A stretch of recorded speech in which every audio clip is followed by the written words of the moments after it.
This podcast is proud to be part of the TalkSport Fan Network. TalkSport. Powered by fans.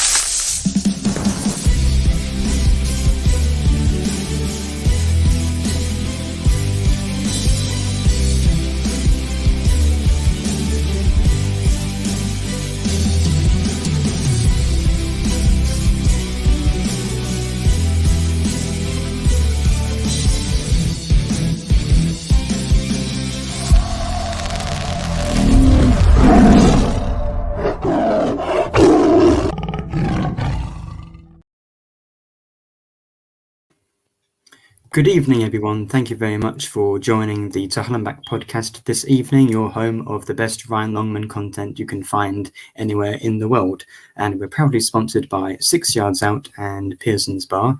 Also, we have an early comment from Alex today, so we're going to get his Saki comment out of the way first, and then we can move on and have a nice healthy discussion. Can't believe Nathaniel will see Rossini at City for the first time, considering he wasn't alive when Rossini was a player. Well, that's very hurtful. I am actually slightly older than 8 years old, I think that would be. Right, Mickey, you've come on today. Thank you very much for doing that. You're a Millwall fan. How is it to be a Millwall fan at the moment? It's not too bad. Now that we started playing a back four instead of a back five, and we're playing semi-exciting football. So it's definitely a lot better to be a Millwall fan at the moment. So yeah. Okay, well, I'll just I've got some notes written down, but I'll just pick up on that first. Millwall playing exciting attacking football. How has that happened? Gary Rowett allegedly listened to a fan who'd been giving him loads of abuse for weeks on end, and finally changed the formation. And since he's changed the formation, we've done okay. I think we've won 4 in the last 5. We're unbeaten in 5, and we're not unbeaten in 5, but we were unbeaten in 5 and 2, obviously. Not the last game, but the game before. So we're doing okay. We're top half of the table. So we're in the right part of the table going into the World Cup break, which seems very strange saying that we're going into a World Cup break. Well, yeah, I mean, I wish the World Cup was in the summer, and also I wish I could say that my team's in the top half, but we certainly aren't. We're definitely in the wrong half at the moment. So you've mentioned Gary Rowett. You're not doing as well as West Brom are, though, are you? No. I mean, no one's quite as bad as them, really. Although I don't know if they're bottom anymore. I think they're one off bottom. Oh, okay. I'm pretty sure until they won, would that have been last night or Tuesday? The only team they'd beaten was us, which is kind of embarrassing, or one of the few teams they'd beaten. So we're not quite as bad as West Brom, but we are still pretty bad. So I was thinking Millwall weren't 9th at the moment, but you are 9th, and you were finished 9th last season, and I feel like Millwall finished 9th every year. So, I mean, do you think you will finish better than that this season? I think we'll be all right. I think we'll be higher than where we finished last year. I think over the last 3 years we've done Huddersfield at bottom. Couldn't happen to a nicer team, to be fair. I think we finished 9th, 10th and 11th, or 8th, 9th and 11th over the last 3 years since Gary Rowett's been in. This year, I think we stand with the way the championship is, where there's only a few points from where we are to top, and really from bottom to top, there's only a handful of points really in it. There's not massive amounts like there was last year, where Bournemouth were running away with it on 34, 35 points this time of the season. And most people behind them, you're looking at maybe 12, 14 points behind people. I think we stand a half decent chance of being there or thereabouts. And I think that if we carry on playing like we are, and we've got the players will start gelling, like Vlogsama and Fleming, start really getting used to the English league and start really playing in the right positions for them and start really having a run with it, I think anything's possible. Yeah, I mean, a lot of people have said that to me this season, that the the league table is more congested than usual. I think it's just that's what makes it so frustrating, seeming as we're at the bottom and we can't be in that promotion playing or chasing. Not at the bottom. You're in the bottom part of the table, but you're not the bottom region. Right. Like your man just said a minute ago. Exactly. So how highly do you rate Gary Rowett? Because I think he's done a pretty good job. The Championship's not just about getting promoted. You can have a good season and not get promoted. And Millwall haven't always had the biggest budgets and the highest quality teams on paper, at least. And those are all good top half finishes. So do you think he's a good manager, or do you sometimes have felt over the last few years, if you had a better manager, you could get into the playoffs finally? It's a double-pronged question, because if I took the emotion out of it, then Rowett's not really done that bad a job, to be fair. He's established us as a Championship club, and he's kept us in mid-table, and he's done that on probably one of the lowest budgets in the league.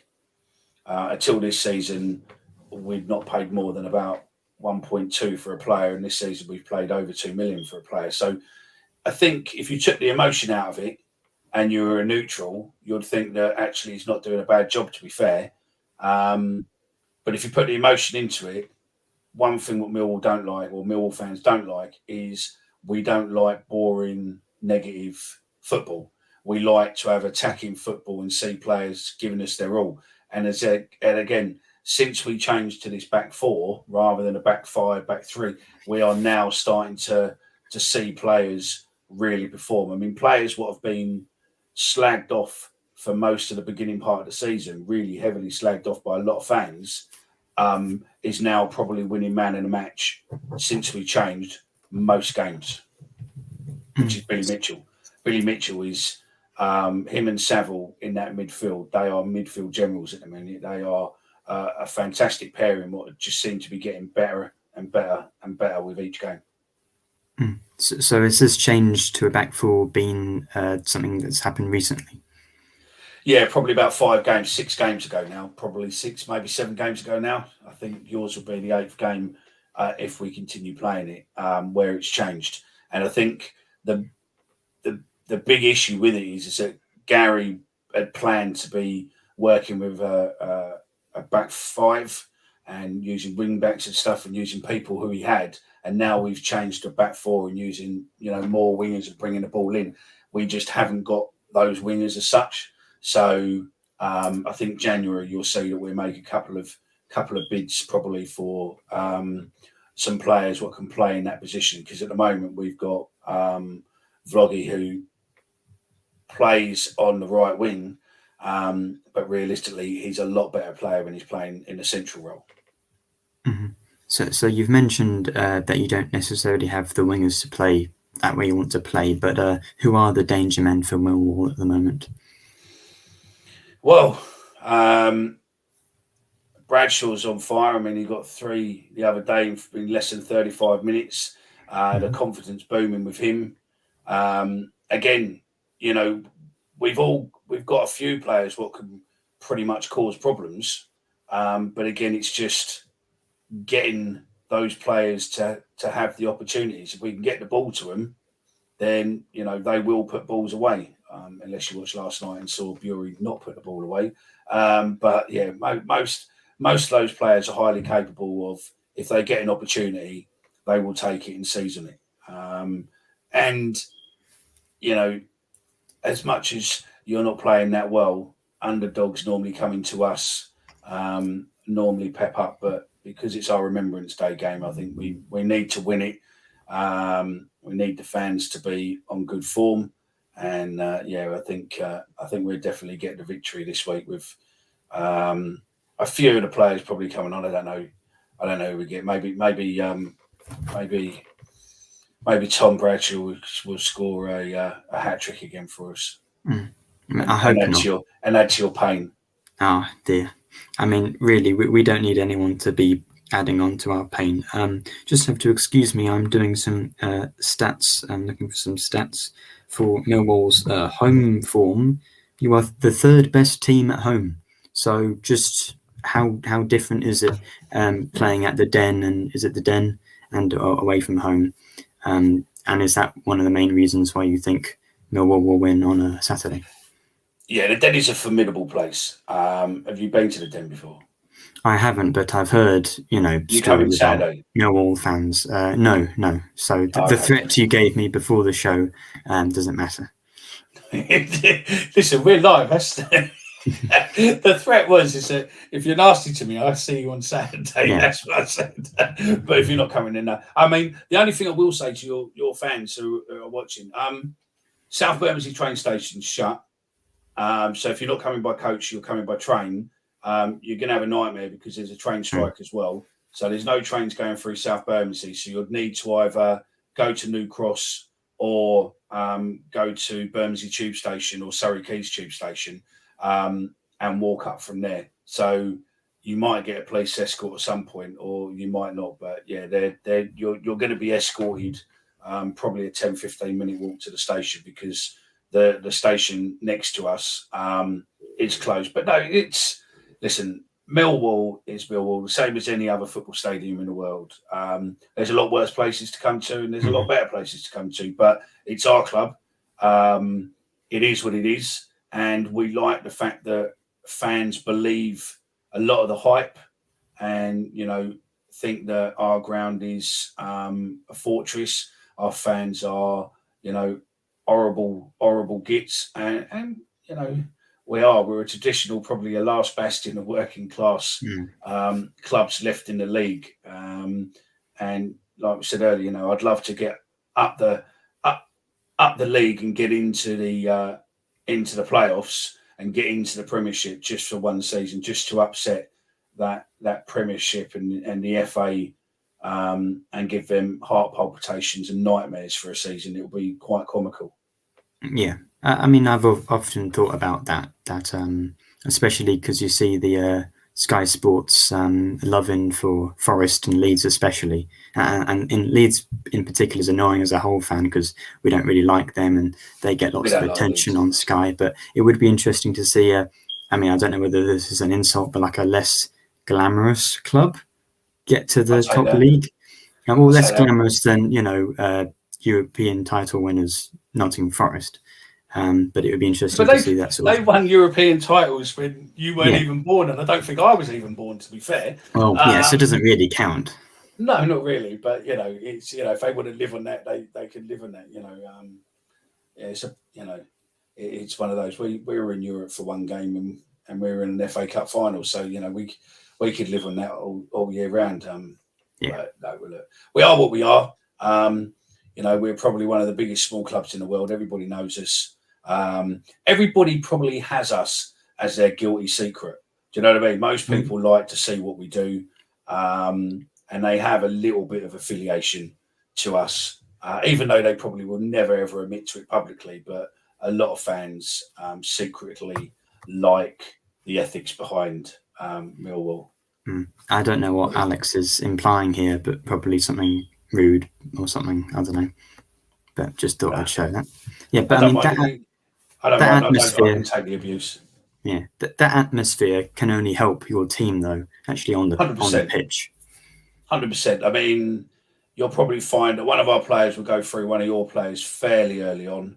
That will stick the crowd up. The fact that we've got it's our Remembrance Day, so we have armed forces line the pitch. So I'll have about 25 mixed armed forces, what will line the edge of the pitch before kickoff. We do all the celebration, and then they walk around the pitch, and they all finish in front of the home end. That jeers the home end up. That then jeers all the other stands up, and that will probably kick off the 12th man massively. And Millwall's probably one of the only clubs where 15,000 fans will sound like 100,000 fans. It's we can have 3,000 fans at away days, 2,000 fans at away day, and we allow to sing anyone. As much as we've only probably got about 3 chants, but we will out-sing anyone. Yeah. Well, I can't say I like the Mill chant, because that doesn't really. It's more intimidation. I suppose we used to have the same with. we used to have the same with Tom Eaves, where we just go Eaves every time he touched the ball or got close to it. So I guess it's a bit similar to that. And speaking about, Hull City and Millwall, you've of course got George Honeyman. Now, Honeyman was a player that a lot of City fans really liked, and we were very upset to see him leave this summer because I thought he'd be a really good player. Oh, okay. So you don't like him? He's all right. No, I like him. I think he's great. The first few games we had him, he looked as if he could be a definite contender for player of the season. I just think that in the current formation, what we're playing, the 5 at the back, he probably fitted in better with that formation than the 4. So I think when he's playing slightly out of position of what he's not comfortable with. Hopefully he'll get to grips with that going forward, and then we'll see the player he is. But he's definitely a player. He's definitely a good player. Your Domino's is here, fella. Oh, it's one of my flatmates. I'll just have to leave them outside, I think. So, we're recording, it's important. It's live. I don't mind. I can fill in for you if you want. I can tell them all about the Remembrance Day if you want. Oh, well, yes. So this is as good a time as any. What are the regulations or the process for that? No, there's no regulation. Basically, we're a massive club, a bit probably like yourself, so we support our armed forces impeccably. So every year on Remembrance Day, we do mass collection for Poppy Day.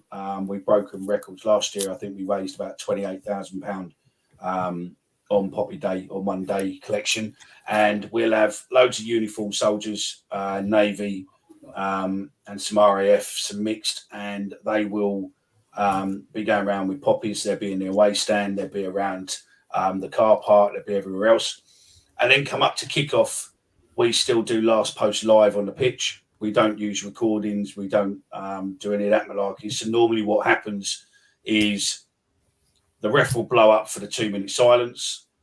We'll have the 2-minute silence, which I think you guys will hold impeccably, same as what we do, to show the respect for those who never come home and those who've all fought and fallen over the years.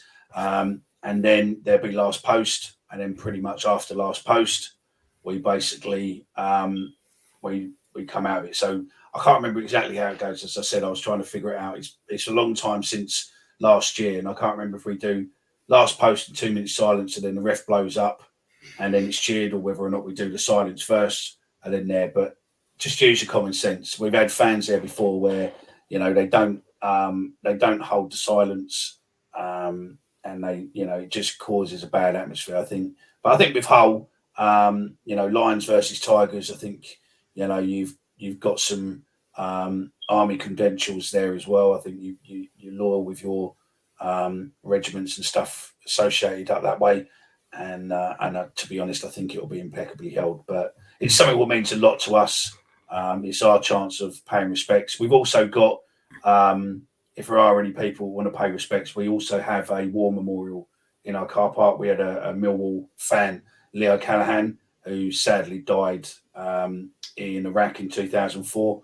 Only a young lad, 19, I think he was at the time. And we've got a bench, we've got a bench there, which is now a national war memorial for him. And also we have a plaque there for Lee Rigby as well. So we've got like a little shrine to two fallen soldiers. Every year we remember it, and obviously every year we remember the others on the pitch. So hopefully your fans should join in. Bring loads of change. We have got some badges, which are limited edition badges, which are Falklands one to remember a 40-year anniversary of the Falklands War this year. I'd say that if there's any of your fans what want this special limited edition, I can post it. I can post you the picture of it in a little bit, and then you can post it on your Twitter. If they DM you by close of play probably tomorrow or something, or probably by end of play tomorrow, and if anyone wants it, just gets in touch, we can just put it aside for them, because there is a limited amount of numbers and they will go. It is a Millwall badge, but there are certain fans out there who do collect badges. So if you want one, which is a limited edition, there's only about 1,000 of them. Then yeah, they're about £5 each. So yeah. Okay, well, it's very important that you bring that up because, of course, we have to remember, there's more to life than football, but of course, it is a very important part of all our lives. I've written here. I've just got written the name Afobe. I'm just interested to see how he's doing. Afobe. He's all right. He's a good player. We have a lot of Turkish fans now, and he's one of the very few players in the Championship who's played in Turkey. So I just thought I'd mention that. How's he? I now understand why Leeds and you don't get on. Yeah. Why is that? Because of the Turkey element. Leeds don't like Turkey things because they. Do they not? Two of their fans were killed in Istanbul, weren't they? So. Oh right. Oh, I'd forgotten completely about that. Yeah, we just don't like them because they're vaguely close. I mean, that's one thing about. I mean, it's different to like Millwall or a London club where there's just so many teams around us, but we don't really have a close rival. I mean, really, sometimes we just create a rival throughout the season. Who is your rival? If you were to name your top 3 rivals, and those who are watching, I mean, the whole fans who are watching, who are your top 3 rivals? Well, I guess in the local area, it's Scunthorpe and Grimsby, but we haven't played any of them for over 10 years in the league. How would you do it in the national? Your 3 rivals. I mean, because I'm ours so would be young. West Ham. I would say ours are West Ham, Leeds, and probably Tottenham. Yeah, well, here's my boss. He's saying York, Scunthorpe, and Grimsby. I mean, since I've been following football, we've played Grimsby in the Papa John's Trophy, but other than that, we've not played the other 2. I guess I don't like Sheffield Wednesday, and I think because of the playoff final we had, that was a big thing. I don't really like Leeds, but apparently I'm not allowed to say that. I mean, I guess Sheffield United, any of the Yorkshire teams, but I mean, the last 2 years I've absolutely loathed Peterborough because they've been so close to us in the 2 when we're trying to get promoted and trying to stay up last year. But, it changes all the time. I'm getting lots of answers. Generally, none of the teams in Yorkshire we really get along with. I don't really think we have much against Huddersfield or Rotherham, though. But the Sheffield clubs, Grimsby, Scunthorpe, Leeds. I can understand the Scunthorpe beat us in a playoff final many years ago when Gary Alexander scored a wonder goal. Probably the best goal ever scored at Wembley. And then, they beat us. So, yeah. Yeah, and then Ant does actually have a weird obsession with Huddersfield. I don't know. I don't get it myself, but he's not into them. But I live here, so I live in Huddersfield, so I don't exactly mind them. But let's get off that. You're just doing that in case anyone sees you in the street. Well, that's the thing, though. You live in Hull, and you see lots of people walk through with Hull City shirts. But I live in Huddersfield, and I mean, I guess I spend most of the time at the university where no one's from Huddersfield, but you don't really see many Terrier shirts around. I see much more Leeds fans and that sort of thing. It's that draw of the Premiership, isn't it? The Premiership teams seem to, same as London, we see more Man United, Man City, etc. So, yeah. We don't really have major rivals, but let's get back on to Millwall and Hull City. So, we'll do that, and then I'll ask you a little bit about a new segment to Qatar and back rather than to Hull and back. Okay. So can you give me your predicted Millwall lineup for the Saturday match? Danny Mack, Cooper, Murray Wallace. I don't think, who else will we put in there? Well, are there any major players that won't be playing? No, you've got a couple. There's a couple on injury. Hutchinson, I think, still injured. I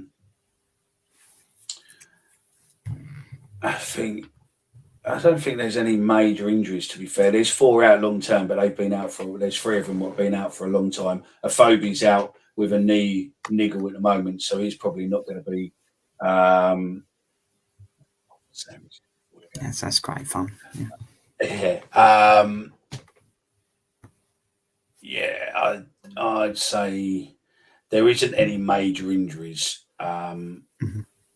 So really, basically, just we'll have a full team. Back 4 and a full team. Yeah. We'll probably end up doing a 4-2, a 4-2-3-1 or something, or 4-3-2-1. lineup. Probably a central role will probably be who did he play at the weekend? He played last night. I can't remember who he played last night now. I reckon you'll probably have Fleming or Bradshaw playing up front, and then you'll have Bury, Vogslammer. You'll probably have Fleming behind them, and then we'll have midfield with Billy Mitchell, Saville. It'd be interesting to see whether or not Honeyman plays, because obviously Honeyman will know your players to a degree. So it'd be interesting to see whether or not he plays. But no, it'll be long in goal. So yeah, I think pretty much, if I'm honest, it probably won't be a lot different to what it was last night, because it was a fairly boring game. We were alienated. We were neutralising Birmingham to a degree, but Birmingham is a good team. They're quite in your face. They're quite an aggressive team, and we managed to pin them back. So I would probably suggest it would be pretty much the same as what we had last night, to be fair. Mm-hmm. And would you be happy with that? Yeah. I think I'll be happy as long as we don't end up going to back five. Then I'm pretty much happy. I would like to see. I understand why Vogslammer is playing on the wing, because we don't really have any other player to be able to play there. But I would prefer him to have a go at a central role, because he looks a lot more threatening in a central role. He's he's a very physical player. He comes from the German league, so he can handle himself. He gets an elbow in the face and he sort of just rubs his eye and gets back up again. So he's a solid player, and he's got talent. I would prefer to see him in a central role to see what he can do. But I understand fully why he's on the wing. Bury is going to freak some of your boys out. He's got some pace. He is a fast lad. Yeah. Okay. Yeah, and he can open you boys up. So fingers crossed. It doesn't really take much to open us up. We have the joint worst defence in the league from the top four divisions. I haven't checked the National League, but we're probably worse than the teams there as well. So, my prediction is probably something depressing, like a 2-0 Millwall win, probably both from sloppy defended set pieces. Set pieces is where we do well. Most of our goals have been from set pieces this season, because that's what they've been practicing on. And Andy Barrett is really heavily focused on set pieces. So set pieces will be dangerous, because we've got some big lads there. So if we're going to score, I can definitely see it being set pieces. And I would love to do you boys 3 or 4-0, just so in the WhatsApp chat I can give it to your boss and he'd love that. Just take the mick. He won't, but I'd just like to take the mick out of him for forever and a day. But yeah. Well, I'll be doing the same if we win, but I highly doubt that. Maybe we'll get a new manager bounce, because of course we've got appointed Liam Senior now, but I don't really see that being a huge boost to us, especially. Do you rate him as a manager though? I rate him as a person. He comes across very well in his interviews, but I as an assistant manager, you can be great or rubbish if you become a real manager. He's managed Derby very little. So I can't rate him as a manager. I really don't know. I hope it works, but and it could well do. And I'll give him the opportunity, because I was alive. I have seen him play, despite what Alex said at the start. But I don't really know. But I think so long as he can get us out of the position we're in, fourth bottom, I think I'll be quite happy. So good luck to you after Millwall's game. I think you're going to get stuff there, and then he can make some changes, because you seem to have brought every player available during pre-season, enough to run probably 3 or 4 teams. So as long as you do really well after the World Cup break, then good luck to you. But Saturday, I think we're probably going to get a 2-3-0 win, and I think we'd just be too strong for you, to be fair. Yeah, I think that's probably quite a reasonable prediction. So I'll ask you 2 questions very quickly about the World Cup, if you've got the time, and hopefully you answer it with the one answer. So how are England going to do, and who's going to win the World Cup? Oh, so I take it's a trick question. You want me to say England's going to do really, really well, and England's going to win the World Cup? Exactly, but you don't have to, of course. No, but yeah, no, I think, listen, it's the fact that the women have gone and done what the men couldn't do in over 50 years, must, as we know, players and that are very competitive, must hurt them in some Absolutely. level. And I think potentially that will drive them on, and hopefully that they will go out. I mean, I don't think it's impossible. We're not a bad team when we're on form. Again, it's just, Southgate just seems to stick to what he believes is right when it's not necessarily what the players would probably play if they got to choose the formation and how they play. But no, we'll see. As long as we don't get any more injuries, then yeah. But I think I think there's some good players who can't get a sniffing when they would probably do a better job in England. But yeah. England is England, isn't it? It's the same one. They always build our hopes up coming into these tournaments, and then you suffer and go. I mean, I don't know how old you are. Going to uni, you must be under 20, thereabouts, 18, 19, something like that. I'm 20, yeah. Okay, so 96, 94, 2004, you probably know, but Euro 96, etc., and Italy 90, you probably don't really know. So yeah, we've had our hearts broken.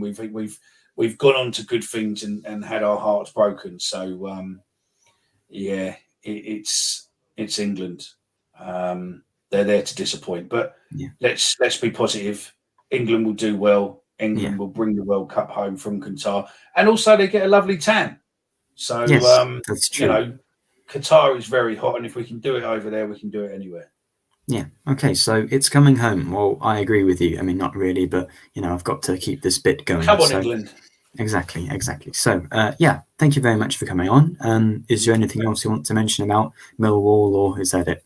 No, I think that's it. I think I will say to you, well done. You've done well. I know you were a bit panicked for not having preparation, and I threw it on you with time change and whatnot. I didn't understand you'd done a live show, so I do apologise to everyone listening and done. But I think Nathaniel, you done well, mate. With no prep, you got through it really well. No one would know that you didn't have any notes.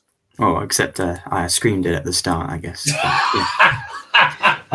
So, of course, you're from That Millwall Pod. What's that about? The Millwall podcast is the number one interactive fan show. We basically do a live show after every full-time result, and we basically let fans speak. We have no rules. They can come on and say what they want on using Twitter Space, and we're just an honest conversation in the pub. Check us out on YouTube. We're at That Millwall Pod, and you can check us out across all socials at That Millwall Pod on iTunes or Apple Podcasts, etc. Then it's That Millwall Podcast. You'll find us and have a listen, and hopefully it's enjoyed. We're not too cliche. We do shows live. We don't have notes, so it can lead us in many directions. But it's just a few blokes who having the same conversations that most football fans have in the pub before or after game. That's what we aim it to do. Hopefully, it comes across as that, and people seem to like it. So while people are liking it and listening to it, we'll carry on. Awesome. Okay, well, thank you very much for coming on. Good luck to Millwall after they get battered 4-0 by the mighty Tigers. And what else do I usually say at this point? Oh, well, we're going to be back in about 40 minutes with the main episode. So don't go anywhere and stay stuck to the screen, and I'll be back hosting the next episode at about 8:30. So thanks for coming on, and see you all soon. See you all again soon.